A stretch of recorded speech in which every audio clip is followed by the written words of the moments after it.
Hey, how are y'all? We are about to do a little cooking. I was thinking the Super Bowl's coming up this weekend, and you might want to see this recipe. A little sloppy slider type burger, and I think you'll enjoy it. I've actually had this recipe in my binder. I pulled out my recipe binder and was looking through there to see if I could find something I hadn't cooked in a while, and I stumbled on this, and I sat down and thought about it, changed up a few things. I'm not one to just sit down and just off the top of my head create a recipe, but I do love to take things I've cooked or found or seen and add our own spin on it and do a few different things, and that's what we're doing here. The first thing I'm going to do is get a pound of ground round.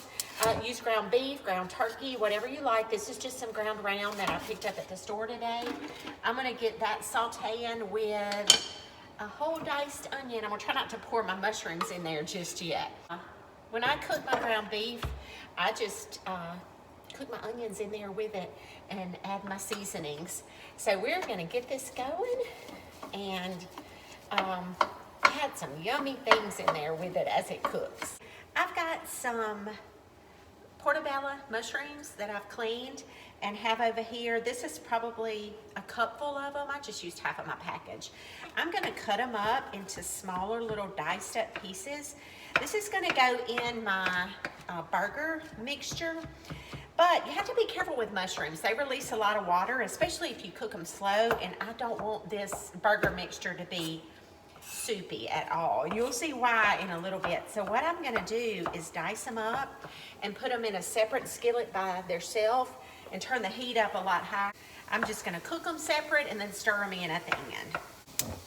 All right, I've got that middle skillet on. And again, I'm gonna just put those portobello mushrooms in there. I'm losing them. I'm gonna have mushrooms everywhere. Let me retrieve those. Do y'all love mushrooms? Now, if you don't, just leave this out, okay? This recipe is not contingent on those mushrooms. Mushrooms are kind of like Brussels sprouts. You either love them or you don't. We like mushrooms. We'll put mushrooms in anything, though. Especially a burger. I love onions and mushrooms on a burger. So that's the idea behind this. I'm going to go ahead and squeeze some garlic in there. Again, I buy this, that's a good bit of garlic. I just buy this little squeezed garlic. It's easier and quicker. Let's go ahead and put our seasonings in our meat and get it going. I'm going to put a teaspoon of salt, teaspoon of black pepper, pretty peppery, 1 teaspoon of ground cumin. Do you have spice jars? These make me so happy. I ordered these little glass jars from, well, first of all, let me say, my cabinet has not always been organized. Joel and I have been married for 25 years, built this house, and I thought, I'm going to have my spices organized. Are you one? I always have had to just dig through my cabinet to find things, so it's nice. Found these really cheap on Amazon. 1 teaspoon of mustard powder. About a half a teaspoon of, I don't know why I think I want to turn around and let you see my labels. I'm proud of them. About a half a teaspoon of smoky paprika. If I get the lid off. I just sprayed paprika everywhere. And this is the smoky paprika. Let me not burn my mushrooms. If you have a cut of ground beef or turkey that is higher in fat, don't add your seasonings while you're cooking your meat because you're going to have to drain them off and you're going to lose all your flavor. I added it because I've got ground round and I'm not going to have any fat to drain off here. It's very, very lean and it wasn't putting off much fat, and I could see that as I was cooking. So I felt safe going ahead and adding my spices. And I also like to chop my ground meat. I don't want big chunks, and this is just a little hand food chopper that I use. You could chop forever with this spoon and never get it small enough. I hope you guys are having a good start to the year. I was doing my devotion this morning, and I started thinking about how quickly y'all may not do this. Do y'all ever stumble into the kitchen like half awake, don't know where you are, turn on the coffee pot, or I drink Spark in the mornings, and it's the first thing on your mind. Let me race to the kitchen and wake myself up and help me get my day going. We become so dependent on that. And I was stopping and thinking today as I was reading, my first thought is not on, Lord, let me pray to you.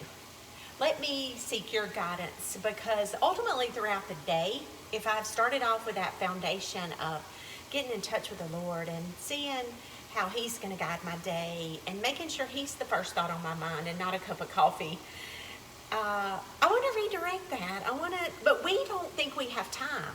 We race to the coffee pot to get our day started, and we think we don't have time to spend in the Word, or at least putting a devotion on. If you're driving or you're getting ready, I challenge you to turn on something positive and inspirational, because I promise you it makes a difference in your day if your day is started on the Word, and not just relying on caffeine to get us going, because that's not going to be what helps me make the right decision when I face a difficult time, or I'm faced with a difficult person or a situation. Just food for thought. I'm going to now stir in those mushrooms that I sauteed just a little. The last thing I'm going to stir in is a can of Rotel tomatoes that I've drained. I've already drained these. Don't make the mistake and pour it in with all the juice, or your sliders are going to be sloppier than they should be, and your bread's going to be soggy. So drain off your tomatoes and stir those in. Whatever you're using, don't do this until you get your beef cooked and the grease drained. But I'm going to let that cook. I've got all those flavors in there. All right, now I'm going to make a glaze that's going to go on the top of these sliders when I get finished. And this, I have a stick of butter that you need to melt in a pan, 2 tablespoons of brown sugar, pack your tablespoon of mustard, just plain old yellow mustard. You need to put mustard on the shopping list. And a tablespoon of Worcestershire sauce together. And I want a tablespoon of sesame seeds. Not poppy seeds, but sesame seeds. 1 tablespoon. And just cook it until your butter's all melted. This is a pack of dinner rolls. You can choose whatever kind you want. You need about a pack that's like 12. So I take, now you could go ahead and break them apart and build your sandwiches individually. That's a little hard for me. So what I like to do is take a long serrated knife and cut through my bread.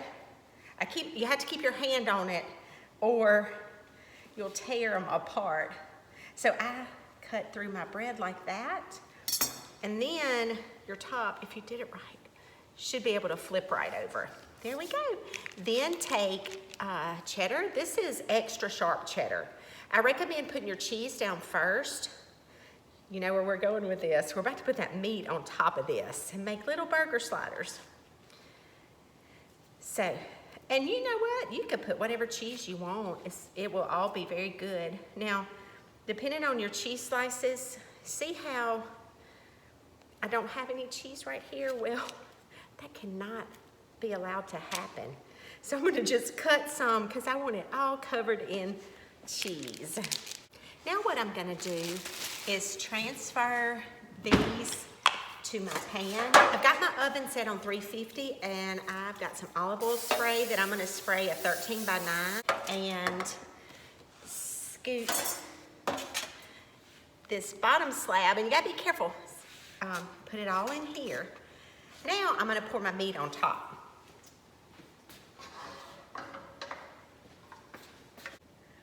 Let's spoon all that beef mixture over the top of it. We're gonna put our lid back on. Now this is what I like to do. You can put your glaze on top of it and then cut it later, but I like that glaze really to run down in all of the rolls as they cook. So this is when I go ahead and cut mine.